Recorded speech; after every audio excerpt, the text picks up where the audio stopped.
दोस्तों, आज हैं हम जम्मू से 30 किलोमीटर दूर अखनूर में।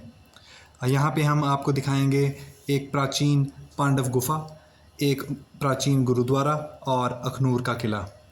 तो सबसे पहले अखनूर का पुल पार करके ये नाका आएगा और नाके से सामने आपको ये बोर्ड मिलेगा अखनूर में, जहाँ से आपको बाएं मुड़ के नीचे दरिया के साथ साथ जाना है।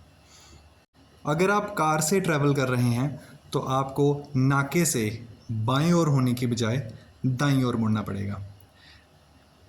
अखनूर के बाज़ार को पार करते ही दूसरे पेट्रोल पंप से आपको बाईं ओर एक गली आएगी, जो आपको बोर्ड लगा हुआ है पुलिस स्टेशन अखनूर, इस तरफ मुड़ जाना है। और आप थोड़ा सा आगे चलेंगे, एक बाएं टर्न लेंगे और आप पहुंच जाएंगे सीधा पांडव गुफा की ओर। जी, आपको बोर्ड दिख रहा होगा लाल वाला। सामने की ओर आपको गुरुद्वारा भी दिख रहा होगा। हम गुरुद्वारे बाद में जाएंगे, लेकिन आपको पहले हम लेके चलते हैं पांडव गुफा की ओर। जो रास्ता आपने नीचे देखा वीडियो की शुरुआत में, आप वहां से भी पांडव गुफा पहुंच सकते हैं, लेकिन मैंने इस रास्ते को चुना था। सीढ़ियां उतरते ही आपको मंदिर का दरवाज़ा दिखेगा। ये रहा आपका मंदिर का दरवाज़ा। इस गुफा का इतिहास महाभारत काल से जुड़ा है। मान्यता है कि पांडवों ने 12 साल के वनवास के बाद 1 साल का अज्ञातवास इसी गुफा में बिताया था और यहाँ उन्होंने भेष बदल के भगवान शिव की पूजा भी की थी। पौराणिक कथाओं के अनुसार भगवान कृष्ण भी ग्वाले का भेष बदल के पांडवों से इसी गुफा में मिलने आए थे। आइए दर्शन करते हैं इस पवित्र गुफा के।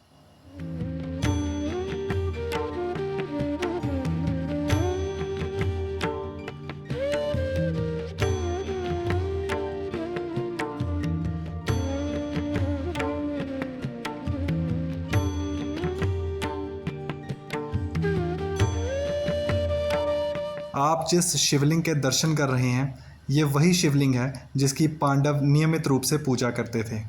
एक मान्यता और भी है कि महाभारत युद्ध में कौरवों को हराने की रणनीति भी इसी गुफा में भगवान श्री कृष्ण जी और पांडवों ने मिलकर बनाई थी और यहीं से पांडव अमरनाथ गुफा के लिए रवाना हुए थे।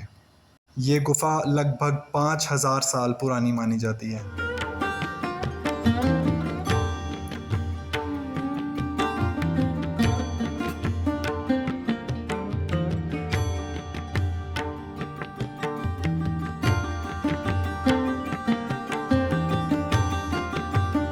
सामने आपको जो रास्ता दिख रहा है, ये वही रास्ता है जहाँ से आप बाइक से या पैदल इस मंदिर तक पहुँच सकते हैं। मैंने यहाँ आने के लिए लंबे वाला रास्ता चुना था, लेकिन आप अगर बाइक पे हैं या पैदल हैं तो आप इस तरफ से भी मंदिर में आ सकते हैं। वीडियो की शुरुआत में जहाँ मैंने आपको पांडव गुफा का बोर्ड दिखाया था, अब वहीं से सीधा हम जाएंगे गुरुद्वारा साहब की ओर। पांडव गुफा की ओर ना मुड़ के हम आ गए सीधे और पहुँच गए गुरुद्वारा साहब की ओर। यहाँ पे 2 गुरुद्वारे हैं, हम आपको दोनों गुरुद्वारा साहब के दर्शन करवाएंगे। गुरुद्वारा साहब के सामने एक मंदिर भी है और इनका इतिहास क्या है मैं आपको आगे वीडियो में बताऊंगा। ये है गुरुद्वारा तपस्थान संत बाबा सुंदर सिंह जी अली बेग वाले। चनाब दरिया के किनारे पे बैठ के इसी स्थान पे संत जी ने तपस्या की थी और भगवान के साथ अपनी लिव लगाई थी। बाबा सुंदर सिंह जी का एक और गुरुद्वारा इसी के साथ बना हुआ है।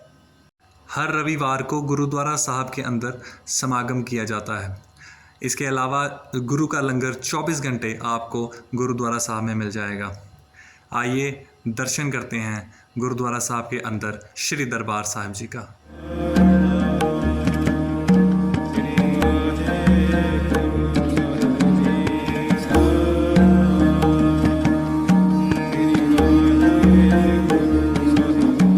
गुरुद्वारे और मंदिर पार करके हम नीचे दरिया की ओर पहुंच जाते हैं। यहाँ पे एक ट्यूबवेल भी बना हुआ है और साथ ही एक शमशान घाट भी बनाया गया है। अगर कोई हिंदू हरिद्वार नहीं जा सकता और कोई सिख पातालपुरी साहब नहीं जा सकता, तो वो यहीं पे आके सामने शमशान घाट में आके संस्कार करते हैं और फिर पास ही बने जो मंदिर और गुरुद्वारा साहब हैं, वहाँ पे उनकी अंतिम अरदास करने के बाद जो उनके फूल हैं उनको सामने बने दरिया में विसर्जित कर देते हैं। अगर वीडियो में मुझसे कोई भी गलती हो गई हो तो मुझे माफ़ कीजिएगा। आगे मिलते हैं अखनूर किले में।